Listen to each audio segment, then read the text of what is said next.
Bismillahirrahmanirrahim. Assalamualaikum warahmatullahi wabarakatuh.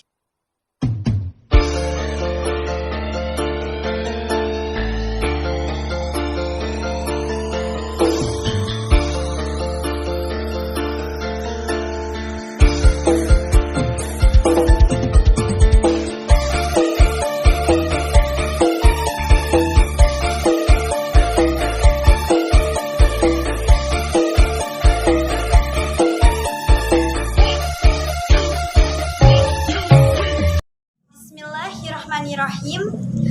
Assalamualaikum warahmatullahi wabarakatuh. Sampurasun. Girang pangajen miwah para patandang sadaya anu kusim kuring dipihormat.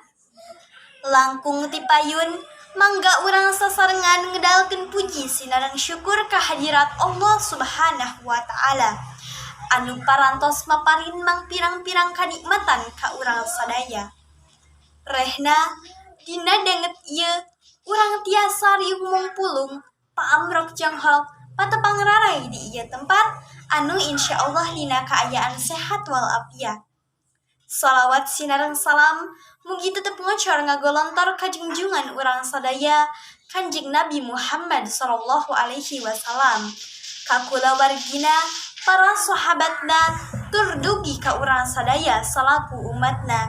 Amin ya rabbal alamin. Satu acana sim kuring bade neda di maklum bilih dina salebeting sasanggem kirang merenah basana maur caritana teninggang tata basana tepuguh entep serehna manawi sanes ahlina. Girang pangajen miwah hadirin hormateun sim kuring. Dina ieu kasempatan sim kuring bade nyobi medar perkawis pentingna ngamumule basa Sunda. Basa teh mangrupi jendela dunia, ciri tina jati diri manusia anu ngancik di hiji nagri. Kitu deui basa Sunda nu mangrupi salah sawios basa indung nu aya di Indonesia. Sapertos nu kauninga ku urang sadaya yen basa Sunda teh mangrupi basa indung pikeun urang Sunda, basa indung nu aya di Jawa Barat. Bade kumaha basa Sunda kapayuna? Upami ku urang salaku seueur-siwi Sunda henteu dimumule. Kumaha cara ngamumulena? Tangtosna wae ku cara ngabiasakeun nganggo basa Sunda dina kahirupan sadidinten. Di lingkungan kulawarga, di sakola, di masyarakat, urang kedah ngabiasakeun nyarios ku basa Sunda. Urang kedah tiasa ngajarkeun basa Sunda ka turunan urang. Upami urangna nyalirah henteu ngagunakeun basa Sunda, atuh bade kumaha basa Sunda tetep nanjer, basa Sunda tetep jaya. Upami ku urang tos teu dipalire, nu aya basa Sunda lami-lami bakal tumpur. Girang pangajen miwah hadirin hormateun sim kuring. Urang salaku warga negara Indonesia tangtosna wae kagungan basa nasional nyaeta basa Indonesia. Namung urang ge teu kenging ngahilapkeun kana basa indung salaku jati diri. Malihan nonoman Sunda zaman kiwari langkung wanoh kana basa deungeun batan basa indungna sorangan. Sanes hartos urang teu kenging nganggo bahasa deungeun, namung ulah dugi kacul dogdog tinggal igel. Bahasa deungeun wanoh dianggo, ari basa indung nyalira teu wanoh tara dianggo.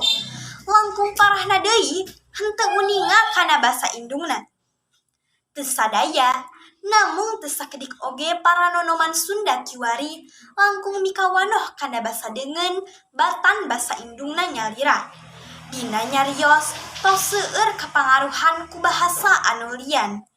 Malah mandar sok diselapan ku kekecapan anu dianggap nuju tren, bahasa gaul, bahasa anak milenial. Upamina kecap slebeu tangtos moal birek deui rumaja zaman now mah. Atuh di lingkungan kulawargana oge seueur anu tos teu nganggo basa Sunda salaku basa indungna. Nya panginten ku alasan zaman tos modern teh Zaman sarwa canggih ku rupa-rupa teknologi, numawi nganggap basa Sunda teh katinggalan zaman, kuper, kampungan, sareng sajabina. Padahal mah henteu kitu. Urang tiasa ngigelan zaman tanpa kedah ngahilapkeun basa indung.